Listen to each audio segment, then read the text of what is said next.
کس در سه حالت میخواند. یکم در کودکی در مکتب تحصیل میکنی، دوم در ترینینگ ها، سوم با تجربه های شخصی. سومش خیلی سرخرجات است. پس ترینینگ ها از همه مفیدترین حساب میشوند. برای چی مفیدترین؟ برای آن که در ترینینگ ها تو این قسمت حسیاتی و تجربوی را که آدمان میکنند میگذری. در ترینینگ ها آنها را کردن ممکن است. آنچه را که مثال کسی در 10 سال بیزنس کرده فهمیده است، تو همگی در 3 روز میفهمی. من بعضا درباره شنوندگانم فکر میکنم چقدر آنها خوشحالی اند. آخر من قریب 25 سال عمرم را به همین صرف کردم.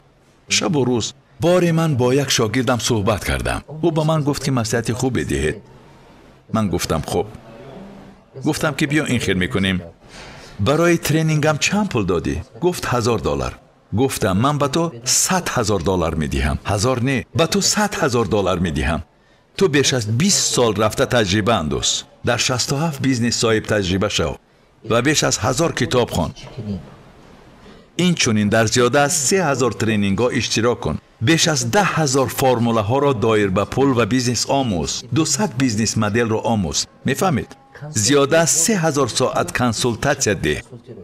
سپس برگرد. من به تو $1000 میدهم. همش را به من نقل کن. او شاک شد.